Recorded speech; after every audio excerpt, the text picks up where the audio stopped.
제가 잠깐만 읽어보아도 이 이야기가 굉장히 감동적입니다. 그런데 감동을 내가 느끼는 것하고 이 이야기가 나의 이야기가 되어지는 것하고는 조금 차이가 있습니다.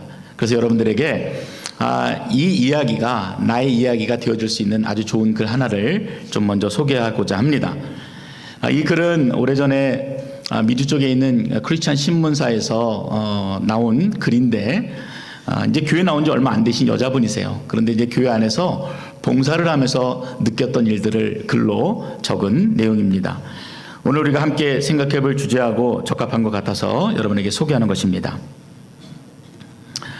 처음으로 다니던 교회 부엌에서 밥 당번인데 토요일 날 나오지도 않거나 어려운 일은 다 빼먹으면서 주일날 밥 담을 때만 생색을 내는 사람들 때문에 나는 시험에 들었다. 여름에 에어컨도 잘 안 되는 개척교회 부엌에서 나더러는 뜨거운 김이 솟아나는 밥을 퍼 담으라고 하고, 자기는 시원한 반찬 담으면서 밥하느라 고생 많아요 소리를 듣고 있는 어떤 집사님 때문에도 시험이 들었다. 정말 교회는 얄미운 사람들이 너무 많았다. 나보다 어린 자매한테 너는 교회를 20년도 넘게 다녔다면서 그것밖에 안 되냐고 혼쭐을 내며 울리기도 했다. 예쁘게 생긴 자매가 앞에서 폼나게 찬양 인도만 했지 밥 당번은 안 하려고 해서 저건 아니다 싶어 뒤에서 열심히 그 자매를 욕했던 기억도 난다. 처음으로 봉사해보는 교회에서 나는 주일 예배도 포기해가면서 인간적인 열심을 부리다 시험이라는 말만 배웠다. 내가 받았던 은혜가 그렇게 금방 바닥이 나고 내가 그렇게 열심히 했던 부엌일은 누구에게도 덕이 되지 못했음을 한참이 지나고 나서야 나는 깨달았다. 아마도 부엌을 경험하신 분들은 이 이야기가 어떤 이야기인지 아마 충분히 공감이 되시리라고 생각합니다. 또한 모양은 다르지 교회 안에서 우리가 여러 가지 모양으로 이런저런 일들로 섬기다 보면은 누구나 느끼는 감정들이고 누구나 하게 되는 불평의 모습들이 또한 이분의 고백이 아닌가 이런 생각이 들었습니다. 근데 이러한 일에 대해서 그 신학자 본 회퍼가 이런 말을 했습니다. 우리가 공동체에서 다른 사람을 위해 할 수 있는 일은 매우 실제적인 섬김이다. 그것은 아주 사소한 일을 구체적으로 돕는다는 말인데 그것에 시간을 투자하는 것을 손실이라고 생각하는 사람은 자기 자신을 너무 중요하게 생각하는 사람이다. 어찌 보면 우리가 봉사할 수 있다는 것만으로도 굉장히 감사한 일이죠. 제가 얼마 전에 만화를 봤어요. 근데 인터넷에 나와 있는 짧은 만화, 기독교 만화인데 한 컷 한 컷이 가지고 있는 의미가 좀 있었습니다. 어떤 사람이 옆에 보니까 굉장히 좋은 차를 타고 가는 사람이 보이는 거예요. 근데 그 사람을 부러워해요. 근데 다음 컷은 뭐냐면은 옆에서 자전거를 타고 가는 사람이 이 차에 타고 가는 사람을 보고서 부러워하는 겁니다. 자전거를 타고 가는 사람을 저 멀리서 지켜보는 한 사람이 있었어요. 그 사람은 누구냐면은 다리를 다쳐서 걷지를 못하고 있는 한 청년이었어요. 근데 창밖으로 그 자전거 타고 가는 그 사람을 바라보면서 나도 걸을 수만 있으면은 참 좋겠다 하는 되게 짧지만 되게 의미가 있는 이 만화였습니다. 우리가 이처럼 교회 안에서 섬기고 봉사하는 것 물론 힘들고 어려운 일이지만 그렇게 내가 섬기고 봉사할 수 있다는 것만으로도 우리는 굉장히 큰 감사의 제목이 되어집니다. 근데 우리는 이 일들을 행하면서 감사의 마음보다는 늘 비교하면서 자신의 손해보는 것 같아. 그리고 여러 가지 조건들을 들어가면서 못마땅하고 불평을 늘어놓는 것이 우리의 모습입니다. 그러나 교회에서의 봉사는 우리가 미처 깨닫지 못하고 있는 참으로 중요한 의미들을 가지고 있습니다. 어쩌면 봉사로 우리 교회가 존재한다고도 할 수가 있습니다. 미리 와서 정리를 하는 일, 화분을 손보고 주보를 나누어 주고 강대상에 물컵을 놓고 이런저런 모습들이 어찌 보면 별것 아닌 것처럼 생각이 들기도 하지만 그 봉사가 주님의 교회를 더욱 주님의 교회 되게 하고 또 우리가 함께 예배를 드리는 데 있어서 더욱더 준비된 마음으로 예배를 드리게 하기 때문에 그렇습니다. 그리고 또한 그 봉사는 내가 개인적으로 하는 일임과 동시에 주님의 일을 함께하는 거룩한 작업이 봉사입니다. 그래서 참 귀한 일이죠. 예수님께서 하늘의 높은 보좌를 버리시고 낮고 천한 이 땅에 오신 것처럼 겸손하게 봉사하는 것이 주님을 따르는 제자의 삶이기 때문에 그렇습니다. 오늘 본문에도 묵묵히 그리스도를 겸손히 섬겼던 여인의 이야기가 기록되어 있습니다. 이 여인의 이름이 기록되어진 것만으로도 굉장히 감사한 일이죠. 사실 오늘 본문을 좀 이해하기 위해서는 32절부터 좀 읽어나가야지만 정확하게 이해할 수가 있습니다. 32절에서 35절까지 그리고 36절에서 43절까지 말씀으로 나뉘어질 수 있는데, 앞에 32절부터 35절까지의 말씀은 사도 베드로가 루다에 사는 성도들을 만나러 갔어요. 근데 거기에서 중풍병으로 8년 동안 고생하던 애니야라고 하는 자를 고쳐주는 이야기가 나옵니다. 되게 짧게 기록이 되어 있습니다. 그리고 나서 36절에서 43절까지의 말씀은 욥바라고 하는 다른 지역에서 다비다, 오늘 번역하면 이름이 뭐라 그랬어요? 도르가라고 하는 여제자가 죽었는데 그를 다시 살리는 이적이 기록되어져 있습니다. 두 가지 사건이 별로 연관이 없는 것처럼 보이지만 연관이 되어 있어요. 자, 오늘은 우리가 이 두 번째 사건, 이 다비다의 삶을 여러분과 함께 나누면서 내가 하게 되는, 그리고 나에게 맡겨진 봉사가 어떤 것인지를 좀 우리가 깊게 마음으로 담기를 원합니다. 이 다비다라고 하는 여인의 믿음에 대해서 사도행전 9장 36절은 다음과 같이 증거합니다. 욥바에 다비다라 하는 여제자가 있으니 그 이름을 번역하면 도르가라. 선행과 구제하는 일이 심히 많더니, 짤막하게 이 여인의 행한 일들을 기록해 놓았습니다. 자, 여기 있는 정보가 뭐예요? 그녀는 욥바에 거주하는 여인이다. 그리고 이 여인은 선행과 구제를, 그것도 심히 많이 하는 여인이다. 그냥 한번 읽으면 쉽게 지나갈 수 있는 그런 이야기입니다. 근데 여기에는 우리가 어떤 느낌을 갖게 되냐면은, 이 여인이구나. 근데 이 여인이 굉장히 힘들게 그리고 헌신적으로 하나님의 일들을 감당하는구나, 이런 생각을 하고 넘어가게 됩니다. 근데 이 본문을 좀 이해하기 위해서 제가 여러분 원문을 좀 봤어요. 근데 이 헬라어 원문을 보면은 다른 의미들이 담겨져 있습니다. 굉장히 이 여인은 평범한 일을 했던 여인이에요. 그런데 그 누구도 무시할 수 없는 비범한 행동들이 그 원어에는 담겨져 있습니다. 첫 번째는 어떤 의미냐면요, 이 여인이 구제하고 봉사하고 섬겼던 이 일들이 그냥 어떤 이벤트가 있어서, 특별한 일이 있어서 행했던 일들이 아니라 아주 오랫동안 장기적으로 습관처럼 해왔던 일이라는 것이 원어에는 나타납니다.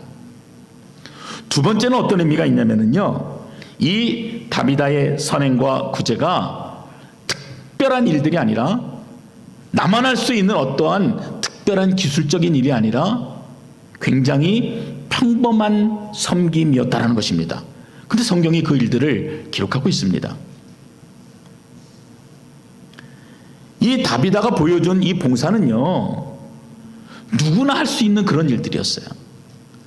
이 여인만 할 수 있어서, 나만 이러한 능력이 있어서 할 수 있었던 일들이 아니라 그 누구나 할 수 있는 평범한 일들이었다는 것입니다. 39절에도 보면은 이 다비다 생전에 그녀로부터 도움을 받았던 여인들이 등장합니다. 이 여인들이 베드로에게 보여주었던 것이 뭐냐면은 다비다가 생전에 자신에게 만들어 주었던 겉옷과 속옷이었어요.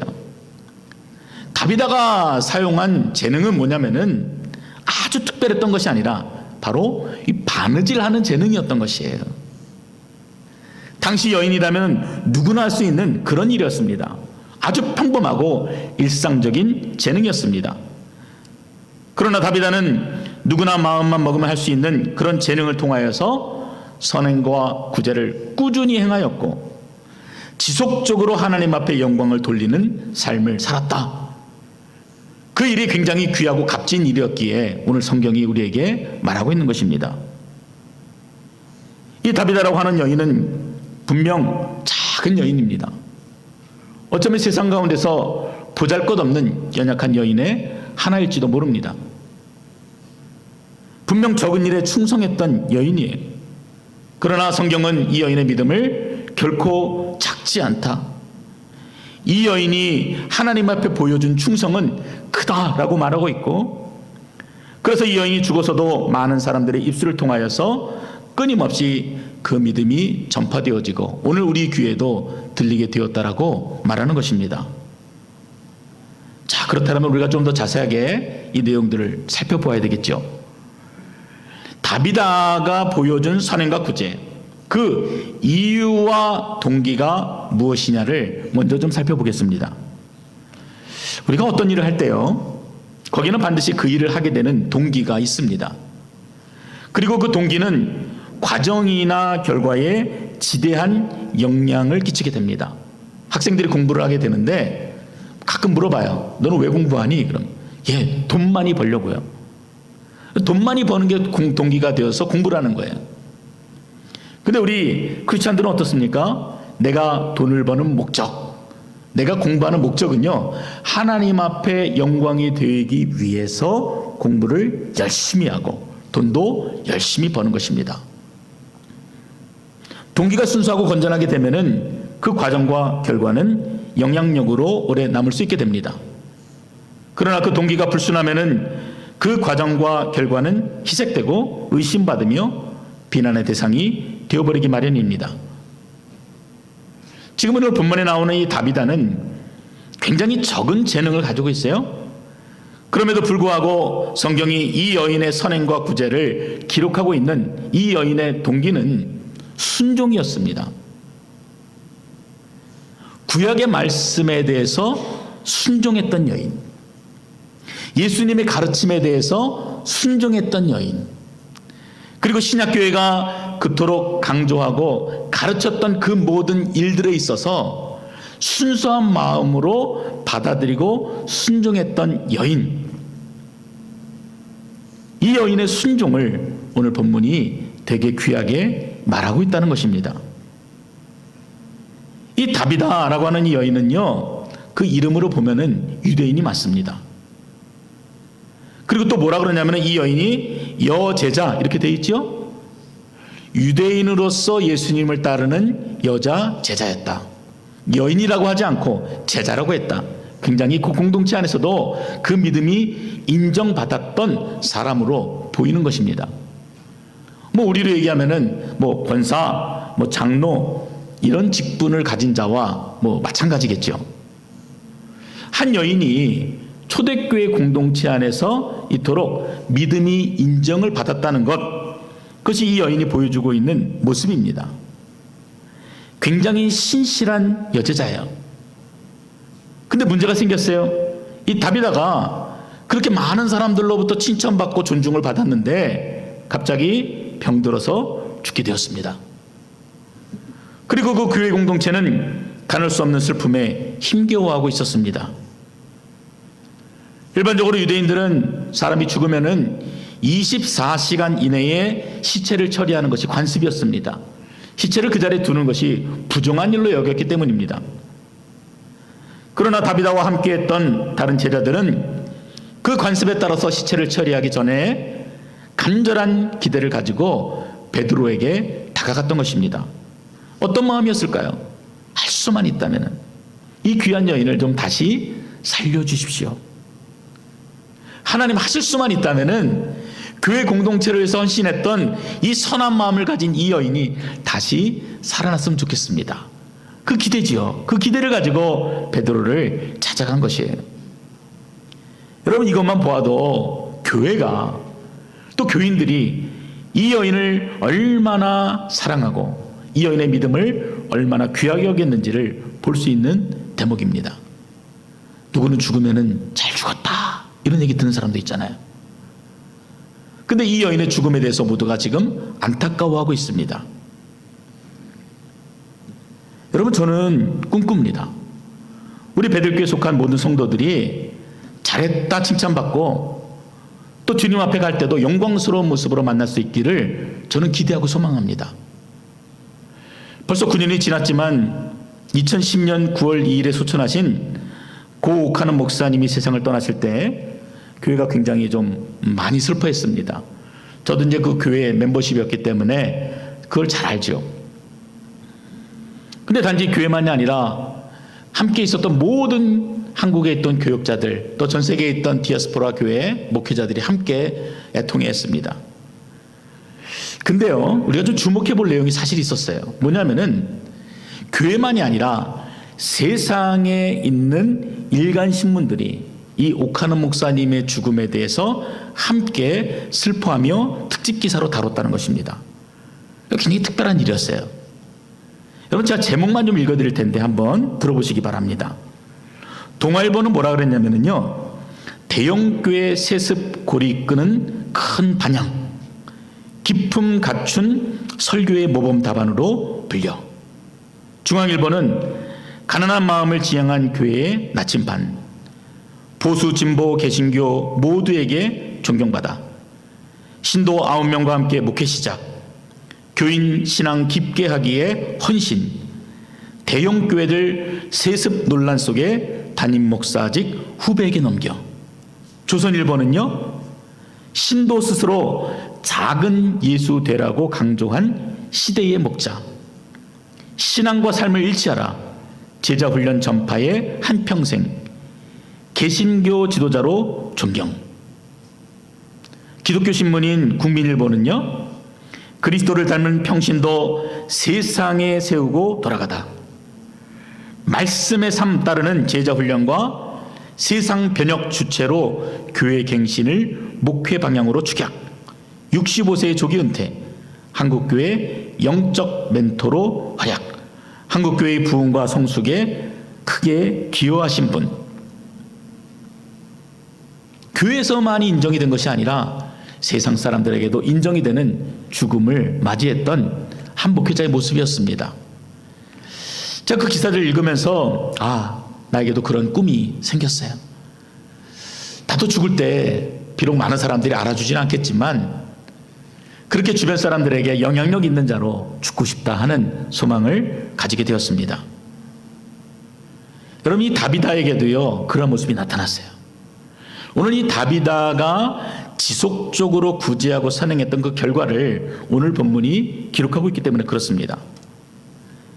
여러분, 장례식장에 가보면 알 수 있는 것들이 있는데, 하나는 우리가 얼마나 연약한지, 얼마나 죽음 앞에서 아무것도 할 수 없는 무기력한 존재인지를 깨닫게 됩니다. 이 땅에 있는 동안에는 뭐 떵떵거리고 살기도 하고요, 또 돈을 많이 벌기도 하고, 근데 결국 갈 때는 종이 쪼가리 한 장도 가지고도 못하는 연약한 존재이구나 하는 것들을 느낍니다. 또 하나는 이 고인이 생전에 어떻게 살았는지를 장례식에 가보면은요, 분명히 느끼게 됩니다. 다시 말해 그 사람을 장례식을 통해서 평가해 볼 수 있다는 것입니다. 다비다의 장례는요, 38절과 40절에 이렇게 나와 있습니다.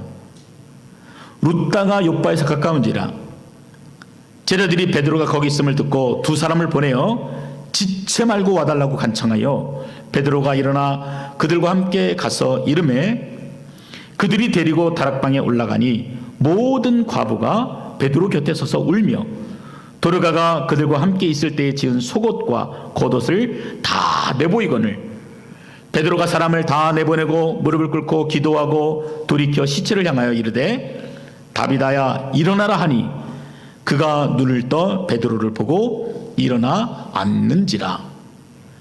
쉽게 볼 수 없는 장면들이 기록되어 있습니다. 일반적으로 장례식장에서는 가장 가까운 사람들이 머물게 되는데 지금 이 다비다 곁에는 어떤 자들이 있다고요? 지금 이 다비다로부터 도움을 받았던 사회적인 약자들, 그 누구도 나에게 관심을 주지 않았는데 그 여인으로부터 도움을 받았던 수많은 사람들이 그 장례식장에 함께 있는 것입니다. 본문에는 과부들이라고 나와 있어요. 당시 시대적인 상황으로 보면은 실패한 사람이에요. 보잘것없는 인생이에요. 많은 사람들 앞에 비웃음을 당했던 인생이었어요. 근데 다비다는 자신이 교회에서 배운 대로 그렇게 연약한 자를 향해서 구제 손길을 펼쳤고 끊임없이 성실하게 그들을 돕는 일에 최선을 다했던 것입니다. 그것도 바느질이라고 하는 보잘것없는 일을 통해서 하나님의 영광을 높이는 그런 여인이었어요. 자신이 가장 잘할 수 있는 일을 했겠죠. 남들 앞에 떳떳하게 내놓을 수 있는 일은 아니었을지는 모르겠지만 내가 그래도 할 수 있는, 내가 두 손이 성하니 이 두 손으로 할 수 있는 일을 찾아서 성실하게 그 일들을 감당해 왔던 것입니다. 그래서 교회적으로 돌봐야 될 사회적인 약자들, 과부, 고아, 이런 어린 자들, 소외된 자들에게 지속적인 선행과 구제를 베풀었다는 거예요. 그래서 39절에 보면은 다윗으로부터 도움을 받았던 모든 과부들이 그녀의 행한 일을 보기 위해서 속옷과 겉옷을 보이며 슬퍼하는 모습을 보게 되는 것입니다. 아시는 것처럼 여기 모인 과부들은요, 공동체 일원이 아니에요. 멀리 떨어진 원근 각처에 사는 자들이었는데 이 다비다의 죽음에 슬퍼하여서 그 먼 곳까지 걸어와서 그 장례식에 참여하고 함께 슬퍼하고 애통하고 있다는 것입니다. 이처럼 다비다는 자기 자신도 돌보기 힘든 상황 속에서도 교회가 마땅히 해야 할 일을 철저하게 순종했던 여인이었습니다. 이 순종이 그녀로 하여금 그 평범한 재능을 비범하게 했고 지속적인 선행과 구제를 할 수 있었던 동기가 되었던 것입니다. 그리고 이와 같은 그녀의 믿음이 그녀의 죽음 이후에 주변 모든 사람들에게 선한 영향력으로 나타났던 것입니다. 여러분, 그리스도인들에게는 이런 삶의 자세가 요구됩니다. 우리는 드러나는 자리 좋아하고 인정받는 자리 좋아하고 칭찬받는 자리 좋아하지만 우리의 믿음은 작은 순종과 헌신으로 열매 맺게 되어 있습니다. 내가 할 수 있는 일들이 작은 일이에요. 그러면 여러분 그 일에 순종하셔야 합니다. 어떤 권사님은 수년 동안 빈캔들을 모아서 그 돈으로 건축헌금을 내셨다 들었습니다. 교회를 구입하고는 가장 연세가 많으신 소망의 어르신들이 자신이 아끼던 귀한 이불을 자르고 꿰매어서 오늘 우리가 사용하는 방석이 되었습니다. 지금도 1년 내내 손이 다치시도록 수세미를 만들어서 봉사자들을 격려하시는 권사님도 계십니다.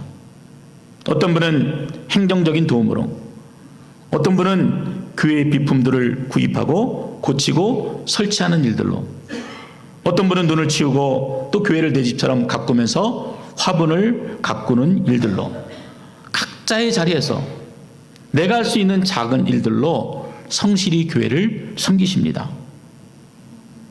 근데 우리는 어떤 마음이냐면요, 나는 재정이 없어서 할 수 없어. 나는 능력이 없어 할 수 없어.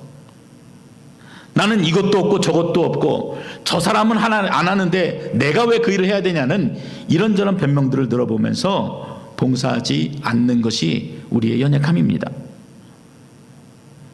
그러나 우리가 오늘 다비다가 보여주는 것처럼 작은 일에, 내가 할 수 있는 일에 기꺼이 순종함으로 겸손을 보여줄 때 여러분 하나님 앞에 귀한 영광이 되심을 믿으시기 바랍니다.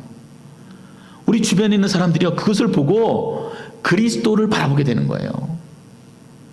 내가 할 수 있는 말 잘하는 능력으로 그 사람이 전도되어지는 것이 아니라 아주 작은 일이지만 겸손히 그 일들을 순적하게 섬길 때 많은 사람들이 나의 모습을 보고 그리스도를 바라보게 되는 것입니다. 오늘 본문에도 이 여인의 이 작은 섬김이 어떠한 열매를 보고 있는지가 40절에서 43절에 나타납니다. 베드로가 사람을 다 보내고 무릎을 꿇고 기도하고 돌이켜 시체를 향하여 이르되 다비다야 일어나라 하니 그가 눈을 떠 베드로를 보고 일어나 앉는지라.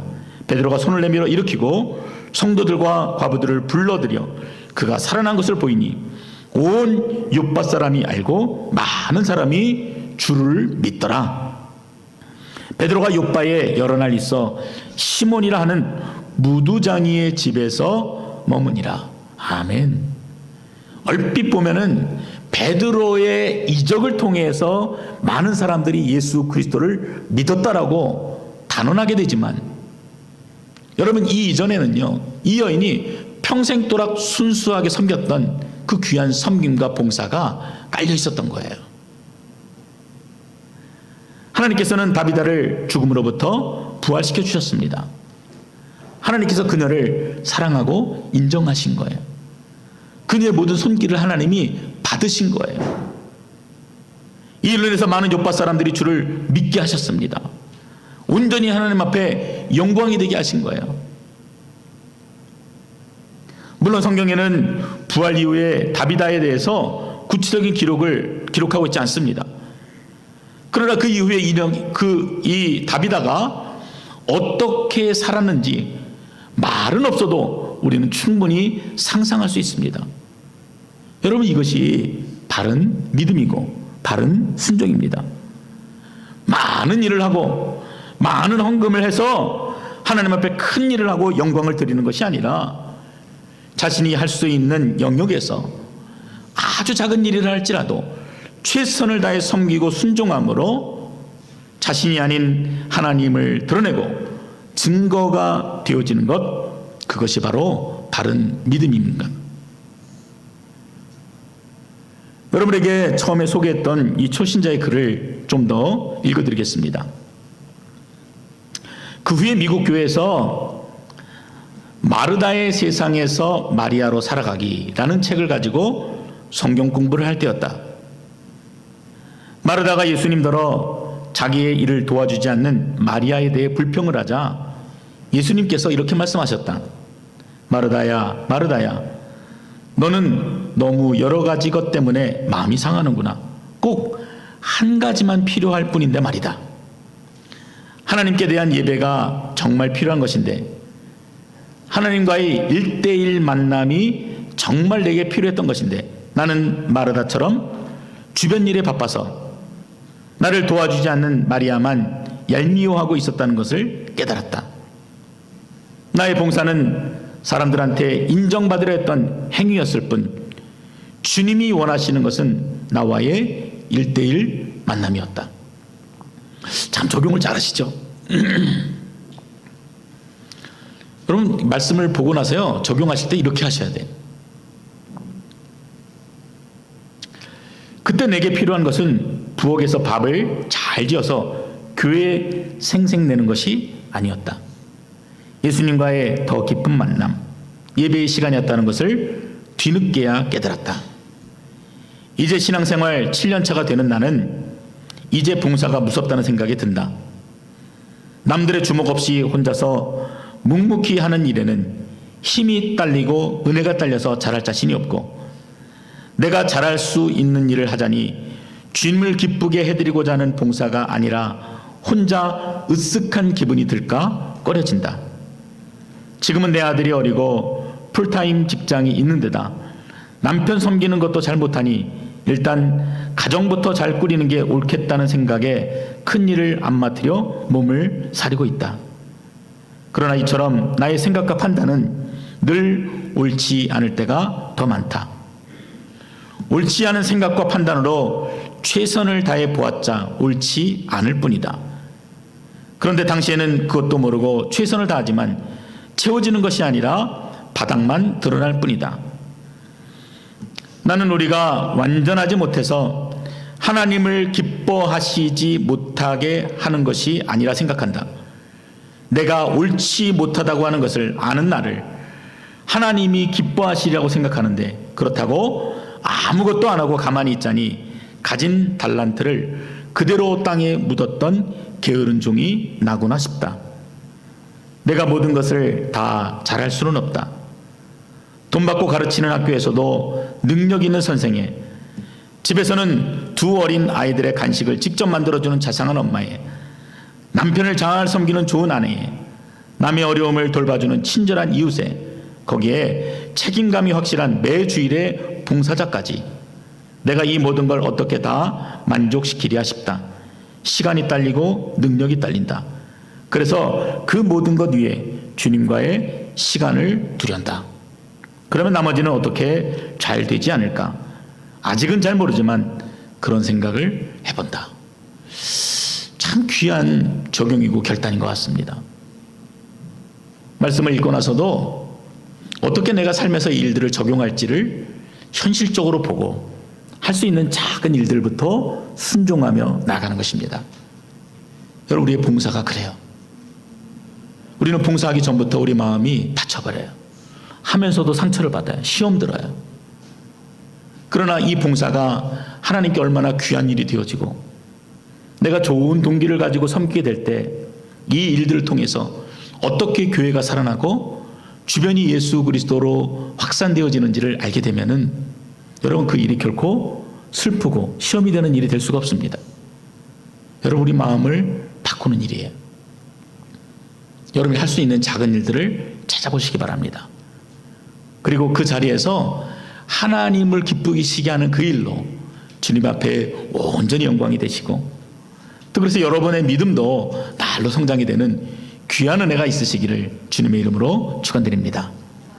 기도하겠습니다. 아버지 하나님, 그렇습니다. 우리가 잘하지도 못하면서 이런저런 불평과 원망을 들어놓고 하면서도 시험에 드는 어리석음이 우리 안에 있습니다. 하나님, 우리에게 긍휼과 자비를 베푸셔서 하나님, 오늘 다비다가 보여주었던 믿음의 모습이 우리의 고백이 되게 하시고 우리의 봉사와 순종이 되게 하셔서 주변 모든 사람들에게도 인정받고 우리 주님 앞에도 영광이 되어지는 복된 삶이 될 수 있도록 주께서 인도하여 주시옵소서. 머뭇거리고 있는 자들, 실패한 자들, 하나님 할 수 없다고 여기는 마음들 다 버리게 하시고 내가 할 수 있는 작은 일들로 온전히 주님 앞에 영광이 되는, 그래서 늘 기쁨으로 봉사하고 섬기는 귀한 삶으로 역사하여 주시옵소서. 예수님 이름으로 기도드렸습니다. 아멘.